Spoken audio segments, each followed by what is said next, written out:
मेरे छोटे बच्चे और मेरे जीवन साथी नू नमो बुद्धाय जय भीम। आज मैं जो गलबात तुहाडे नाल सांझी करन जा रही हाँ, उस तो पहला मैं तुहानू सिर्फ एक गल कहना चाहांगी कि जो कुछ भी तुसी आज मेरे मुंह तो सुनोगे वो मैं नहीं कह रही हाँ, ये समझोगे, ये मनोगे। आज तुहाडे सामने बाबा साहेब दी बेटी गल करेगी और मैं बाबा साहेब नू अपना पिता कह के संबोधन करांगी और आस करांगी कि जो भी मैं बाबा साहेब और पिता की गल करा ते तुसी ओ डॉक्टर BR अंबेडकर ही समझो। आज का दिन विजयदशमी का महान दिहाड़ा है 2023, जिस विच असी इसनू मना रहे हाँ और मैं गल करांगी अपने पिता दे उस परिवर्तन दी जिसने बहुत क्रांति लियांदी, धर्म परिवर्तन। मैं गल करांगी कि आज दे दिन साल 1956 जदों मेरे पिता ने धर्म परिवर्तन किया ते उस तो बाद आज बहुत सारे लोग मेरे पिता के बलिदान नू भुल चुके हैं। पर मैं चाहांगी कि जदों मैं गल कर रही होवां तां तुसीं कुछ पलां लई किसी भी जात समुदाय धर्म नाल संबंध रखते हो तां किरपा उस चीज नू थोड़े टाइम लिए भुल के सिर्फ इस गल नू याद रखो। मेरे पिता ने जदों धर्म परिवर्तन किया, जदों उन्होंने गल की समझ लगी, जदों उन्होंने कानून मंत्री पद तक अपनी पहुंच, अपनी निष्ठा, अपनी एजुकेशन नाल सारे अहुदे संभाले और बाद विच साडे करके उन्होंने छड्डने पे। मेरे पिता दसदे हन कि उन्होंने भी जिवें अज बच्चों नू अपनियां परंपरावां, अपने धर्म नाल बहुत प्यार है, मेरे पिता नू भी अपने धर्म नाल प्यार सी। पर जदों मेरे बाबा साहेब, मेरे पिता ने होश संभाली और स्कूल जाना शुरू होए तो उस दंश शुरू होया, उथों ओ मार जात दी शुरू हुई और मेरे पिता नू समझ लगी जदों घर आके उन्होंने मेरी दादी नाल गलबात की कि मां मैनू स्कूल तो क्यों कट्टिया जाता है। मेरे पिता नू एक गल ज्यादा समझ ते नहीं लगी, पर सिर्फ उन्होंने एक गल समझ लगी कि एक धर्म है जो मेरा भी है, मेरे दादा दादी दी सी, मेरा भी है, मेरे पिता दा भी सी। उन्होंने समझ लगी कि वो धर्म दे विच सब तो थलड़े पायदान ते असी लोग आंदे हां, असी ओ लोग जिन्हां सो कॉल्ड उदों दलित किया गया सी। मेरे पिता नू समझ लगी कि क्यों एक उच्च जाति की महिला जो अनपढ़ सी पर उन्होंने पानी नहीं सी पिलांदी। मेरे पिता नू समझ लगी कि सब कुछ होने के बावजूद, इस धर्म का होने के बावजूद, हिंदू धर्म का होने के बावजूद मेरे अपने धर्म के लोग मैनू पिछे रखते हैं। पर उन्होंने कोई बहुती समझ नहीं लगी, पर अपनी निष्ठा नाल अपने माता पिता, मेरे दादा दादी के मार्गदर्शन नाल पढ़ते रहे। फिर जदों उन्होंने होर होश संभाली तो उन्होंने हिंदू धर्म दियां रहू रीतां, पखंडां का पता लगा और यकीन मन्नियो मेरे पिता नू जदों समझ विकसित हुई और जदों उन्होंने इन्हां सारियां चीज़ां नू भोखिया तो उन्होंने बहुत अंदर तक दर्द महसूस होया कि मेरे धर्म के लोग ही मैनू जीरो मानते हैं। मेरिया स्त्रियां नू, मेरिया भैणां नू, मेरिया मावां नू और मेरे समाज के होर भैन भरावां नू बहुत सारिया चीज़ां तो वांझे रखते हैं। मेरे पिता की अख नम हो गई। फिर मेरे पिता ने 13 अक्तूबर 1935 नू मन बनाया कि वो इस धर्म नू छड्ड देंगे, वो धर्म जो असी बहुत ही प्यार दे नाल अज भी उसनू नमन करते हैं, उस धर्म नू अपना धर्म समझते हैं। पर मेरे पिता ने, देखो मैं तुहानू लोकां नू दसना चाहती हाँ कि मेरे पिता भी एक बहुत वधिया जीवन जी सकते सन, पर वो तुहाडे वास्ते, मेरे वास्ते इसे देश विच रहे। मेरे पिता ने जो घोषणा की कि वो धर्म परिवर्तन करेंगे तो बहुत सारे दूसरे धर्मां दे लोग जेड़े ਉਹਨਾਂ ਦੇ ਮੇਨ ਹੈਡ ਸਨ, ਉਹ ਮੇਰੇ ਪਿਤਾ ਕੋਲ ਆਏ ਤੇ ਬਹੁਤ ਲਾਲਚ ਦਿੱਤਾ। ਮੇਰੇ ਪਿਤਾ ਨੂੰ ਉਹਨਾਂ ਨੇ ਕਿਹਾ ਕਿ ਅੰਬੇਦਕਰ ਤੂੰ ਸਾਡੇ ਧਰਮ 'ਚ ਸ਼ਾਮਿਲ ਹੋ ਜਾ। ਮੇਰੇ ਪਿਤਾ ਨੂੰ ਸਮਝ ਵਿਕਸਿਤ ਸੀ, ਉਹਨਾਂ ਨੇ ਸੋਚਿਆ, ਉਹਨਾਂ ਨੇ ਹਰ ਧਰਮ ਨੂੰ ਪੜ੍ਹਿਆ ਔਰ ਬਾਅਦ ਵਿੱਚ ਉਹਨਾਂ ਨੂੰ ਸਮਝ ਲੱਗੀ ਕਿ ਇਹ ਸਾਰੇ ਹੀ ਧਰਮ ਅਹਿੰਸਾ ਦਾ ਪਾਲਨ ਤਾਂ ਕਰਦੇ ਹਨ ਪਰ ਸਮਾਨਤਾ ਦਾ ਪਾਲਨ ਨਹੀਂ ਕਰਦੇ ਹਨ, ਸੁਤੰਤਰਤਾ ਦਾ ਪਾਲਨ ਨਹੀਂ ਕਰਦੇ ਹਨ। ਔਰਤਾਂ ਨੂੰ ਅਤੇ ਜਿਹੜੇ ਉਸ ਸਮੇਂ ਦੇ ਮੇਰੇ ਬਹੁਜਨ ਭੈਣ ਭਰਾ ਸਨ, ਮੇਰੇ ਆਪਣੇ ਸਮੁਦਾਇ ਦੇ ਲੋਕੀ ਸਨ, ਉਹਨਾਂ ਨੂੰ ਉਹੀ ਸਮਝਿਆ ਜਾਂਦਾ ਸੀ। ਉਹਨਾਂ ਦੇ ਹੱਥੋਂ ਪਾਣੀ ਵੀ ਨਹੀਂ ਸੀ ਪੀਂਦੇ। ਉਹਨਾਂ ਨੂੰ ਸਮਝ ਲੱਗ ਗਈ ਕਿ ਇਸ ਕ੍ਰਾਂਤੀ ਨੂੰ, ਇਸ ਧਰਮ ਪਰਿਵਰਤਨ ਨਾਲ ਹੀ ਮੈਂ ਅੱਗੇ ਵਧਾ ਸਕਦਾ ਹਾਂ, ਕਿਉਂਕਿ ਲੋਕਾਂ ਨੂੰ ਧਰਮ ਦੀ ਜ਼ਰੂਰਤ ਹਮੇਸ਼ਾ ਹੀ ਰਹੇਗੀ।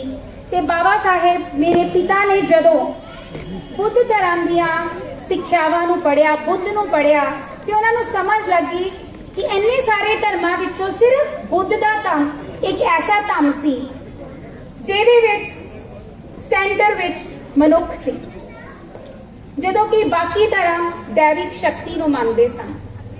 ਉਹਨਾਂ ਦੇ ਧਰਮਾਂ ਦੇ ਵਿੱਚ ਔਰ ਬੁੱਧ ਧਰਮ ਦੇ ਵਿੱਚ ਇੱਕ ਸਭ ਤੋਂ ਵੱਡਾ ਅੰਤਰ ਇਹ ਸੀ ਕਿ ਔਰਤਾਂ ਨੂੰ ਵੀ ਪੂਰੀ ਸਮਾਨਤਾ ਦਾ ਅਧਿਕਾਰ ਸੀ। ਮੇਰੇ ਪਿਤਾ ਨੂੰ ਇਹ ਸਮਝ ਲੱਗ ਗਈ ਔਰ ਉਹਨਾਂ ਨੇ ਆਪਣਾ ਧਰਮ ਪਰਿਵਰਤਨ ਮੇਰੇ ਬਹੁਤ ਸਾਰੇ ਰਿਸ਼ਤੇਦਾਰਾਂ ਦੇ ਨਾਲ 1956 ਵਿੱਚ ਕੀਤਾ ਔਰ ਉਹ ਉਸ ਸਮੇਂ ਦੀ ਸਭ ਤੋਂ ਵੱਡੀ ਕ੍ਰਾਂਤੀ ਸੀ। ਮੈਂ ਉਹਨਾਂ ਦੀ ਬੇਟੀ ਤੁਹਾਡੇ ਨਾਲ ਅੱਜ ਇਹ ਦਰਦ ਇਸ ਕਰਕੇ ਫਰੋਲ ਰਹੀ ਹਾਂ, ਜਿਹੜੇ ਮੇਰੇ ਭੈਣ ਭਰਾਵਾਂ ਨੂੰ ਇਹ ਲੱਗਦਾ ਹੈ ਕਿ ਮੈਂ ਸਟੇਜ ਤੇ ਖੜੀ ਹੋ ਕੇ ਸਿੱਧਾ ਹਿੰਦੂ ਧਰਮ ਨੂੰ ਚੁਣੌਤੀ ਦੇ ਰਹੀ ਹਾਂ। ਤੇ ਮਾਫ ਕਰਨਾ ਸਾਥੀਓ, ਮੈਂ ਆਪਣੇ ਵੱਡੇ ਬਜ਼ੁਰਗਾਂ ਤੋਂ ਮਾਫੀ ਮੰਗਾਂਗੀ, ਪਰ ਮੇਰੀ ਮਾਫੀ ਤੋਂ ਪਹਿਲਾਂ ਤੁਹਾਨੂੰ ਮਾਫੀ ਮੰਗਣੀ ਪਏਗੀ। ਤੁਹਾਨੂੰ ਇਹ ਦੱਸਣਾ ਪਏਗਾ ਕਿ ਜਿਸ ਰਹਿਬਰ ਦਾ ਤੁਸੀਂ ਖਾਦਾ, ਜਿਸ ਰਹਿਬਰ ਦਾ ਤੁਸੀਂ ਸਰਟੀਫਿਕੇਟ ਲਗਾ ਕੇ ਅੱਗੇ ਤੱਕ ਵਧੇ, ਉਸ ਰਹਿਬਰ ਦੇ ਧੰਮ ਨੂੰ ਅੱਗੇ ਕਿਉਂ ਨਹੀਂ ਲੈ ਕੇ ਗਏ? ਮੈਂ ਤੁਹਾਡੇ ਕੋਲ ਪੁੱਛਾਂਗੀ। Very good. ਪਰ ਮੈਂ ਤੁਹਾਨੂੰ ਜ਼ਿਆਦਾ ਉਲਾਮੇ ਨਹੀਂ ਦਵਾਂਗੀ, ਉਹ ਇਸ ਕਰਕੇ ਕਿਉਂਕਿ ਤੁਹਾਡਾ ਵੀ ਕੋਈ ਦੋਸ਼ ਨਹੀਂ। ਦੋਸ਼ ਸੀ ਉਸ ਸਮੇਂ ਦੇ ਹੁਕਮਰਾਨਾਂ ਦਾ, ਦੋਸ਼ ਸੀ ਉਹਨਾਂ ਦਾ ਜਿਨ੍ਹਾਂ ਨੇ ਵੋਟ ਲੈ ਕੇ ਸਾਰਾ ਦਾ ਸਾਰਾ ਚਿੱਠਾ ਜਿਹੜਾ ਸਾਡਾ ਸਾਰੇ ਦੇ ਸਾਰੇ ਸਮਾਜ ਨੂੰ ਅਗਾਂਹ ਵਧਣ ਦੀ ਹਿੰਮਤ ਸੰਵਿਧਾਨ ਤੋਂ ਮਿਲੀ, ਉਹਦੇ ਵਿੱਚ ਮੇਰੇ ਪਿਤਾ ਲਿਖ ਗਏ ਸੀ। ਪਰ ਮੇਰੇ ਵੱਡੇ ਬਜ਼ੁਰਗਾਂ ਨੇ ਸਮਝਿਆ ਕਿ ਕਾਂਗਰਸ ਨੇ ਸਭ ਕੁਝ ਕੀਤਾ ਹੈ, ਮੇਰੇ ਪਿਤਾ ਦੇ ਬਲੀਦਾਨ ਨੂੰ ਤੁਸੀਂ ਭੁਲਾ ਦਿੱਤਾ। ਮੈਂ ਤੁਹਾਨੂੰ ਅੱਗੋਂ ਉਲਾਮੇ ਨਹੀਂ ਦਵਾਂਗੀ। ਜੇ ਤੁਸੀਂ ਅੱਜ ਇਸ ਪੰਡਾਲ ਚੋਂ ਉੱਠਣ ਲੱਗੇ ਇਹ ਸਮਝ ਕੇ ਜਾਓਗੇ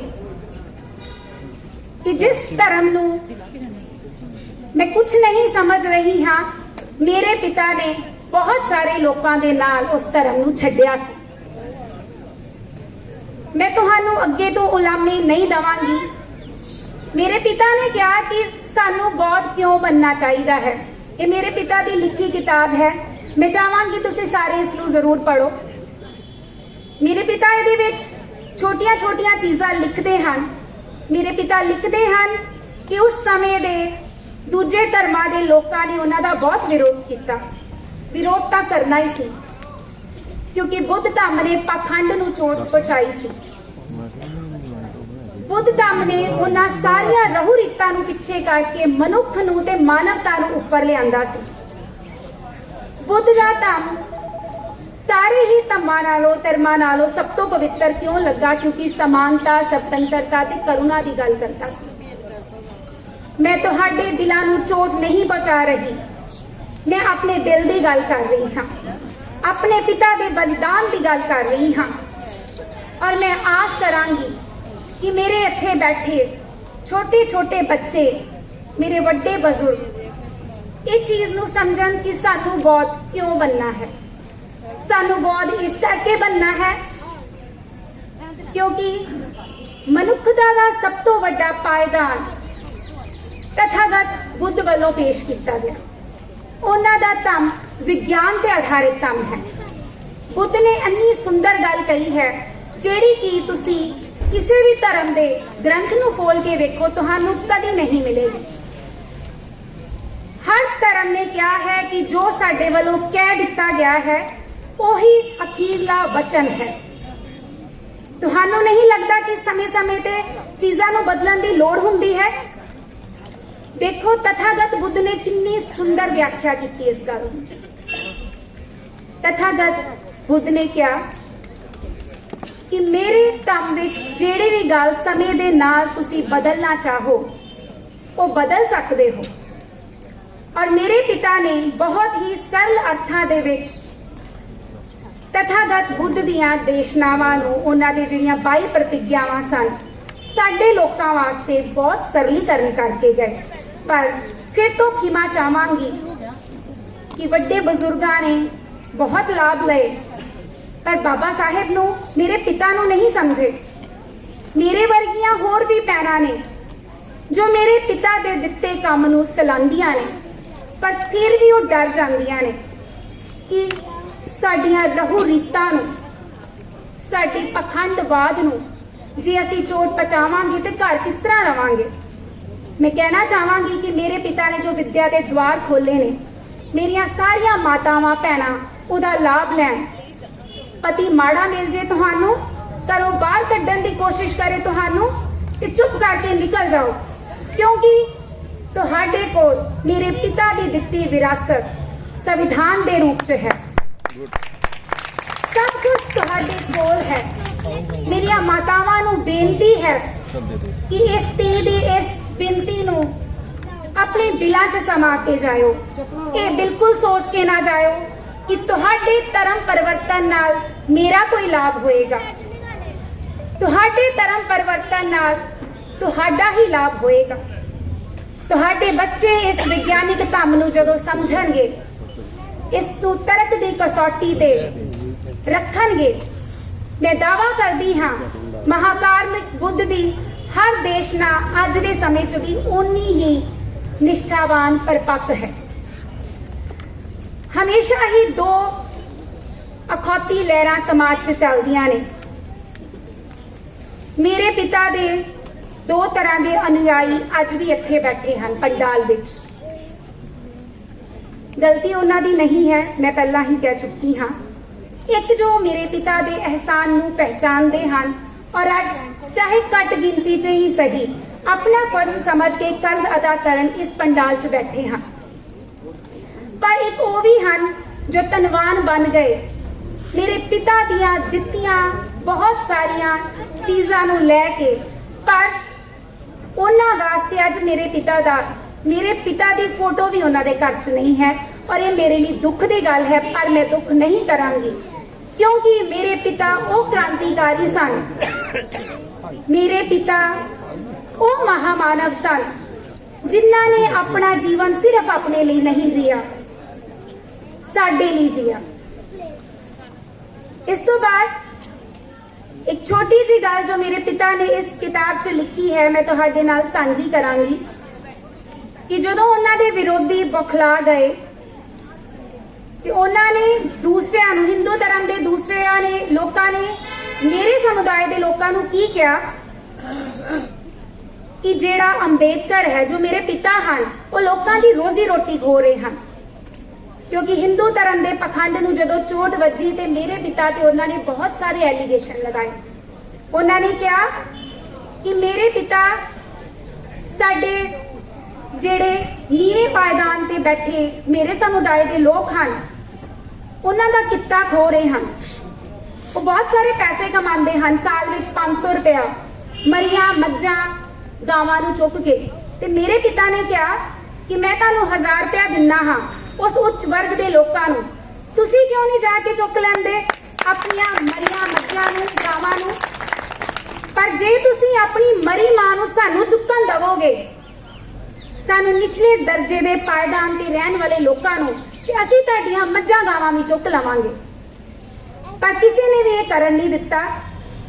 और मेरे पिता ने एक बहुत वधिया गल कही और उन्होंने अपने समाज नूं चिंतन मंथन करन लई कहा। वो चिंतन मंथन की सी कि बुद्ध की शरण सानू सब नू एक दिन आना है। जे असीं बुद्ध धर्म नू बुद्ध कम नू नहीं अपनावांगे तो आने वाले जेड़े कुछ होर साल साडे को बचे हैं फिर साडे उपर पुरानी ਬੱਦਲ ਪੁਰਾਣਾ ਅਗਿਆਨਤਾ ਦਾ ਘੇਰਾ ਫਿਰ ਤੋਂ ਸਾਡੇ ਉੱਪਰ ਮੰਡਰਾ ਸਕਦਾ ਹੈ। मैं बच्चियां नूं चेताना चाहनी हाँ, जो मेरे छोटे छोटे प्यारे बच्चे आज थोड़ा सफर करके इत्थे आए हैं, वो चुनौती दे रहे हैं उन्हां अमीरां धनवानां दे महलां नूं जेड़े अज इत्थे नहीं पुजे हैं, पर मेरे पिता दा दित्ता खा के अज दूजे पंडालां दी शान बने बैठे होणगे। बस इन्हां शब्दां दे नाल ही मैं अपनी वाणी नूं विराम देवांगी और तुहाडे तो खीमा भी मंगांगी जे तुहानू लगदा है तुहाडियां पुरखियां दीयां गल्लां नूं मैं चोट पहुंचाई है ते तुसी ये बिल्कुल ना भुलना कि तुसी मेरे पिता दे दित्ते धम्म नूं और मेरे पिता दीयां सुविधावां नूं मान के अज किसे होर दे घर चले गए हो। सो किरपा करके घर वापसी करो, ये समा है, ये समय दी मंग है। जय भीम, नमो बुद्धाय।